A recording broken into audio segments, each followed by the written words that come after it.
Hi friends, hope you are doing good. This is Reshma. On behalf of here, we are having Krushnaa. She was the youngest Indian to summit Mount Everest. I think at the age of 19. Yes, in the year 2009. Yes. So I'm glad that she is with us. She can share her experience so that our friends can use it in going forward. They can use it when they are going on some Himalayan trek or something. Hi Krushnaa. Hi. Welcome. Nice to meet you. Thank you. Nice to meet you. Okay Krushnaa, so would you please share your experience, like how you felt, what made you into this, like turn into mountaineering and all those things? I've always sort of been off chart in a way. Growing up, I knew that I didn't want to have my career through academics. By 7th, 8th standard, it was very clear to me that I did not want a degree to define who I become and what I become in life. I wanted to be a professional dancer and a choreographer. That was my aim in life. Like ever since I was a child, my aim in life was to be a dancer, to be on stage and to be performing. But also growing up, like from my 3rd grade onwards, I think I spent all my summers in the Indian Himalayas. So we would drive from Pune in our sumo to one Himalayan state every year for 3 months. So, Uttarakhand, Himachal, Leh Ladakh, Jammu, Kashmir. One by one we did all. I think Himachal and Uttarakhand we must have repeated some 3 or 4 times, 2 or 3 times.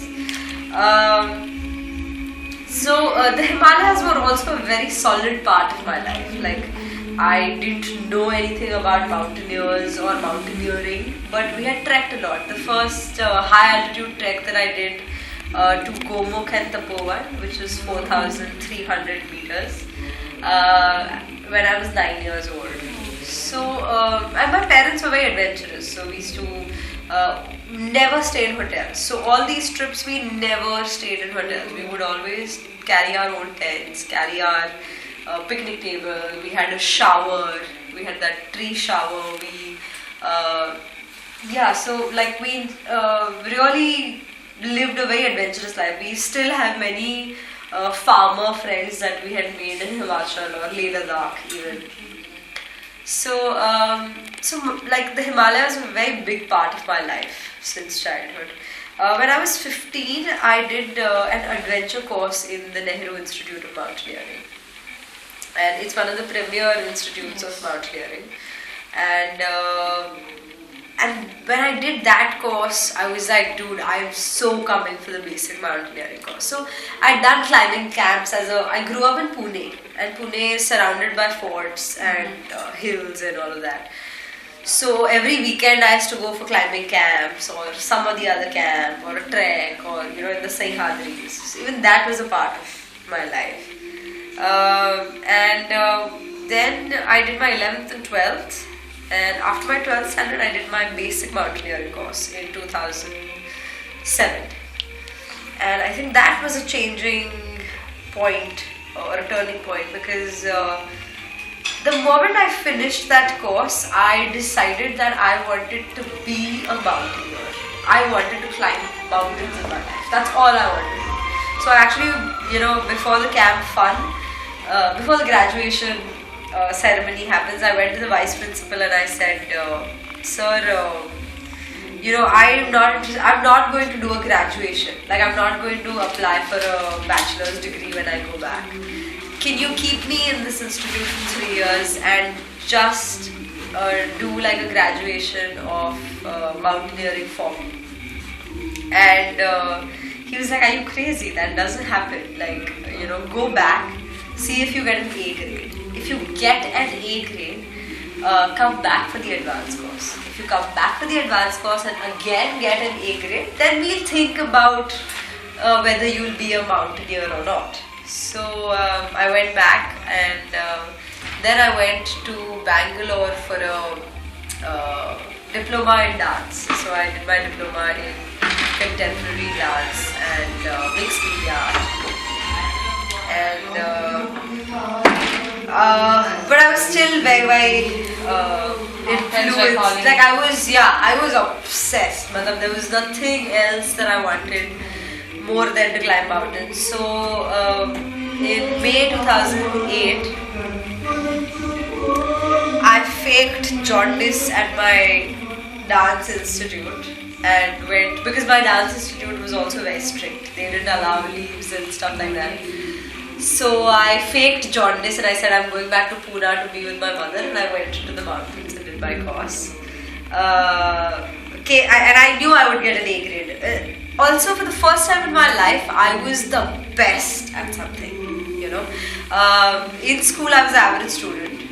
Hardly like 50, I don't even remember anymore. But I don't think it was hardly in the 50s, 60s I think I would be in. And I used to play all the sports. I used to play tennis, karate, skating, swimming. I used to play too many sports too, and I used to lose in all. Like I still remember my karate match. I used to get beat up so much, and I remember tennis. I was too fat, and it was just I was not good at anything. But in mountaineering, ever since the adventure course or even the basic mountaineering course, I was the best. Like my instructors would say, "Do it like Krushnaa," and that was to me was like just. Though I was good at dance, I used to win in dance a lot also. That was the only other thing that I was good at. But other than that, so I think that was also a big deal for me, and what made me so obsessed with it also, that I was, really. So what was like your basic training? Like what are the do's and don'ts when you go for a climb on high altitudes? Well, basic course is very intense. We used to run 11 kilometers every day for the first week to take class. I remember not being able to sit down for toilet. Like all the girls, we would hold hands and just. It was a horrible time. Like we were not allowed to put our hands in our pockets. And if an instructor saw you with your hands in the pockets, then he would stitch up your pocket. It was very, very strict. We were not allowed to wear caps till the instructor thought it was cold enough to wear caps. It is an extremely, at least it was extremely strict when I did the course. And I followed every instruction to the T. Like if they said this is how it has to be done, I would not ask a question. I would just do it exactly the way they have told us to do it. So there are a lot of rules for high altitude. You have to keep drinking water. How much water you drink. I made sure that whatever they told me, I did. You have to drink 4 liters of water. I would ensure I drink 5. So I never fell sick in the mountains. What else do they tell? Oh my god. How you behave with your peers. Again, in the high altitudes, your emotions are at their peak point. Anything, a memory can make you cry, or someone yells at you, it can make you cry, whatever. So you have to be very careful of how you behave with the people around you, so that they behave nicely in turn with you. There never has to be friction, especially when it comes to mountaineering expeditions, and you're 4 people in a small tent. How you behave in that tent or is going to reflect on whether you climb a mountain or not eventually. So you have to be very careful of how your teammates, where are they coming from, to understand somebody else's perspective, and to make sure that when you are talking about something, like especially when we were on the Everest expedition, how you talk about your parents, because somebody else's parents might be dead, or might be divorced, or might be maybe he hates his father. So what you trigger off in another person, even in a team, makes a big difference. So you have to be very careful. Careful with people's emotions. Yeah. Again, Everest, one of the things I learned was to say please and thank you after everything. Like, You know, in India we don't do that. If you know, you say pass kar dena, वो pass kar dena में ही हमारा please है. You know, but in international sense you have to say please pass me that water. You can't say oh pass me that water now. That doesn't work. So it comes from those small changes that you have to take care of and make in the mountains. Yeah. And what would you like to suggest, like some trainings before we go for climbing? You are the land of Kalari Paya too. Okay, but not everyone knows. No, Kalari I will. Okay, because this is the Cochin Adventure Foundation. Yes. The best training for mountaineering is Kalari Paya. It is the best for mountaineering, or it works on stamina, it works on breathing, it works on flexibility, it works on strength, it works on concentration. You cannot have a better thing. So Atta Kalari, the institute that I was in Bangalore, I did Kalari Payatu for 1 year before I climbed Mount Everest without even knowing it.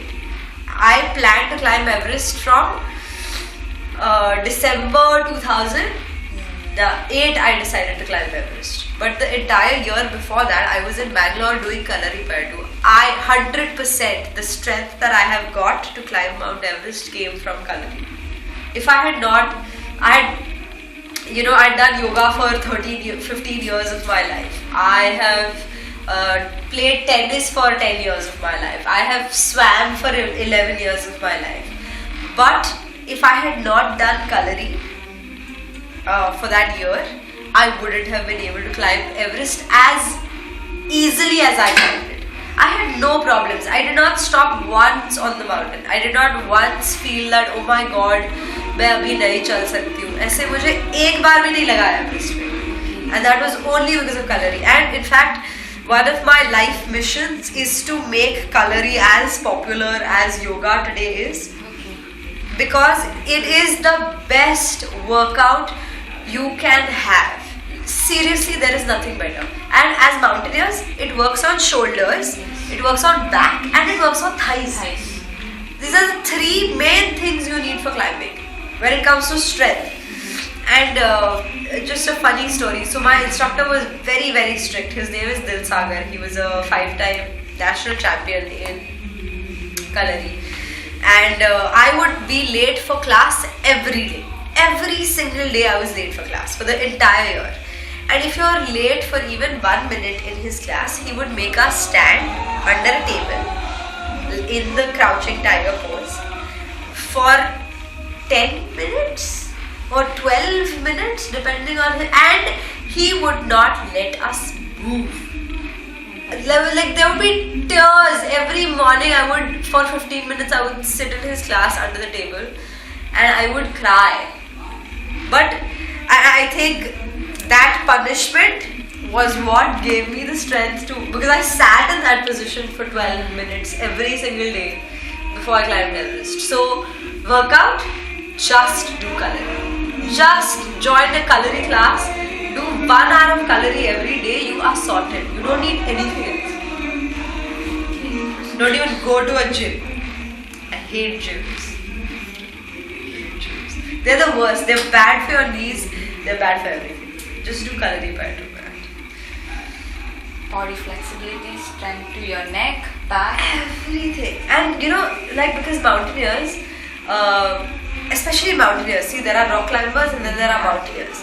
Now mountaineers, we have to do everything. We have to be able to carry 30 kgs, we have to be able to pull up our body weight, we have to be able to hold rock holds, we have to be able to stand on ice, you have to be able to do everything. Once you reach, you have to cook. Once you reach, you have to put up the tent. The work is a rock climber will climb a rock face. That's it. His job is done. He'll bring his ropes down and go home. But a mountaineer is not like that. We have to continuously keep working. So for that, flexibility, everything, man. Like I swear, Kalari, I'm in fact taking him to Mumbai and making him live with me so that he can train me again. So, I mean, y'all are in Kerala, man. Y'all can be the strongest climbers in the Himalayas. Y'all just have to bring Kalari there. So yeah, y'all training wise, तो कुछ मत करो, बस Kalari करो. Any more questions? Which are the obstacles you face in higher altitude in getting up to the Everest in the last 10-15 hours? Actually, I was so charged throughout that expedition. Yeah, the last phase. I mean, Throughout the expedition, I was so excited and so focused. Matlab, you know, when I came back to India, I submitted on 21st May, came back to India 2nd June. And first time reporter asked me, what did you do? You must have thought कि अभी नहीं होगा. Yeah. When he said that to me, I was like, shit, ये तो मैंने कभी सोचा ही नहीं. From the moment I thought of climbing Everest, I'm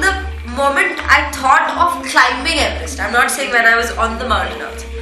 It never occurred to me that maybe I won't reach the summit. This thought also didn't enter my mind. I knew that maybe I won't reach the summit. But I never consciously thought ki, what will I do if I don't reach the summit? Or what will happen if I don't reach the summit? It was just one of the possible outcomes. I never gave it any thought कि ये हुआ तो मैं क्या करूँगी. ऐसे मैंने सोचा भी नहीं था. So when he asked me that question, I was just like, मैंने तो कभी ऐसे सोचा ही नहीं. Like I seriously never thought of it. So there was one time, just before I flew to Nepal to take the flight, to start climbing Everest, that time somebody was talking about the record I was going to make and blah blah blah. So I asked my instructor and one of my friends, very close friends, was also there. I said, sir, ये record, first of all, we were not very clear I was going to make the record because there was another 19-year-old woman that had climbed many years ago. So we were not very clear whether I would actually even make a record or not. So my friend, I remember, she said, यार क्या फर्क पड़ता है? तुझे Everest चढ़ने का मौका मिलता है, तू कितना भी ऊपर चढ़. मतलब even if you reach 7,000 meters, you are the only Indian girl that is there. Just have fun. क्या फर्क पड़ता है? And that was it. The moment that was said, whatever little doubt or even a fragment of imagination would go that way, I was like, who the hell cares? Like, I am obsessed with climbing. All I want to do is climb mountains. I am getting an opportunity to climb on the best, tallest mountain ever. What does it matter? And honestly, what does it matter? If I had not reached the summit, I probably wouldn't be sitting here and talking today. But honestly, I think I would have been the same person. Like, very honestly, it didn't matter to me that it was Everest. मुझे तुम और किसी पहाड़ पे भी रख देते, मैं उतने ही happiness में चढ़ती. मेरे को कोई फर्क नहीं पड़ता है वो कौन सा mountain है. As long as I get a chance to climb, I am happy. So yeah, which is why there was no obstacle. So You're not worried about your consequences. Yeah. Also, the other thing was last year only, and it took me 5 to 6 years to realize the things I did as a child. So last year I was invited to IIM Shillong to speak. And one of the boys there, he came to pick me up. He was very excited. I love mountaineering and I've been waiting to meet you and blah blah blah blah. Very excited guy. And he asked me questions continuously from the moment he met me at the airport till we entered the IIM gates. Continuously his questions were going on. So at one point he asked me, ma'am, actually in the starting only he asked me, what obstacles did you have on the mountain? And I was like, I had no obstacles. I was so fit, I had best weather, my team was awesome. I just climbed. Then he kept asking. So, we had a death in our team. two of our team members were heli-picked, rescued from base camp because one was on the verge of dying. Actually, both were on the verge of dying, but both of them survived. We had so many, so as he asked questions, I told him, oh, this happened, and then that happened, oh, and then this person was about to die. Then we had two team members that fell into a crevasse that had to be rescued. So we had a lot of problems. And so when we were entering the gate, he said, ma'am, you started the, when I met you at the airport, you said that you had no obstacles on Everest. But your team members died, you were in an avalanche, you did this and you did that. How do you mean there was no obstacle? You never considered that day I realized that these were the obstacles. I didn't know they were obstacles. When you become a mountaineer, you know that people are going to die in your team. It is going to happen. Tomorrow I can die. I know that as a mountaineer that I'm going into a mountain, I might die, and that is not an obstacle to me. That is a part of being a mountaineer. An avalanche is going to come. There is no way an avalanche is not going to come. A snowstorm, you are going to come, be in a snowstorm. As a mountaineer, you can't expect that I'll never be in a snowstorm. You will be, and that is not your obstacle. The obstacle in climbing mountains is to raise the money for it. Getting the money to climb mountains is an obstacle. But if you tell me a snowstorm is an obstacle, I'll be like, So yeah, it took me 6 years to find out what my obstacles were. Thank you so much for your time. That's the other thing with mountaineers, they can keep on talking forever.